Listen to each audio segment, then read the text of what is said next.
Halo, assalamualaikum warahmatullahi wabarakatuh. Perkenalkan, nama saya Yuli Astari. Di sini saya ingin memenuhi tugas belajar di luar kelas hari ke-1, yaitu dengan tema kurikulum dasar ke-1. Pertama yaitu mengenai dengan learning.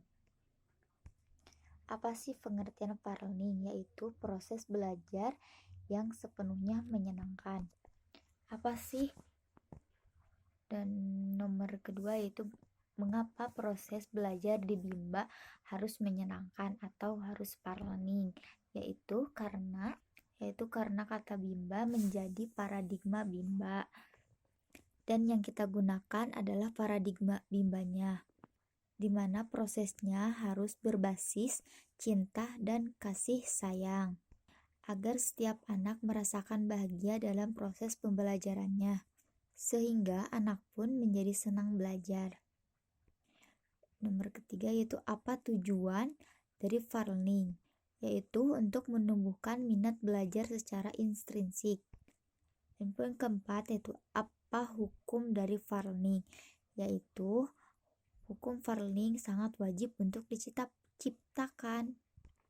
Dan siapa yang harus merasakan learning, yaitu anak. Kenapa? Karena jika anak tidak merasakan senang atau menyenangkan, anak tidak akan sulit untuk tumbuh minat belajarnya. Dan poin keenam, siapa yang harus menciptakan learning, yaitu motivator. Kenapa? Karena yang menciptakan sepenuhnya learning di dalam kelas Bimba Ayo yaitu motivator yang memiliki tanggung jawabnya. Bagaimana dengan cara menciptakan learning? Yaitu dengan adanya small step system dan individual system. Kenapa? Karena small step system dan individual system yaitu termasuk syarat mutlak dari learning. Dan bagaimana cara mengevaluasi anak apakah sudah learning atau belum? Yaitu kita bisa lihat dari ekspresi si anak. Dan jika anak menunjukkan ekspresi senang, bahagia, semangat, itu dinyatakan learningnya sudah tercipta. Dan poin selanjutnya itu poin ke-9, apa dampak yang terjadi bila proses belajar di kelas menyenangkan, yaitu dampaknya minat anak pun akan tumbuh dengan sendirinya. Dan poin selanjutnya itu poin 10, apa dampak yang terjadi bila proses belajar tidak menyenangkan, yaitu anak akan merasa bosan dan akan malas dan tidak akan mau datang lagi ke unit. Dan saya akan menjawab yang mengenai dengan small step system. Apa sih? Apa pengertian small step system? Yaitu proses belajar yang dilakukan secara bertahap. Dan poin selanjutnya yaitu mengapa harus small step system? Karena jika tidak small step system,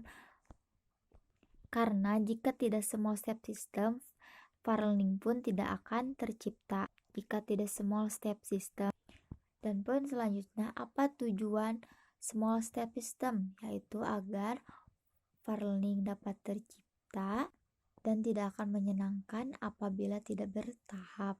Bagaimana caranya agar small step system tercapai? Yaitu dengan menerapkannya individual system. Dan poin selanjutnya itu poin kelima, apa dampak apabila small step system terjadi apabila proses belajarnya secara small step system, yaitu dalam proses pembelajarannya anak pun tidak akan merasa kesulitan dan tidak akan merasa bahwa belajar itu adalah sebuah beban. Dan poin selanjutnya poin keenam, apa dampak jika proses pembelajarannya tidak small step system, yaitu kebalikannya dari poin ke-5, yaitu anak akan merasa kesulitan dan anak akan merasa malas, jadinya anak merasa ketekan ataupun anak merasa bahwa belajar itu adalah sebuah beban. Sekian dari saya. Apabila banyak kesalahan atau kegulupan, kurang dari kata, apabila salah kata, mohon maaf, saya masih dalam pembelajaran. Assalamualaikum warahmatullahi wabarakatuh. Salam limbah, tetap semangat dan terus belajar. Dadah.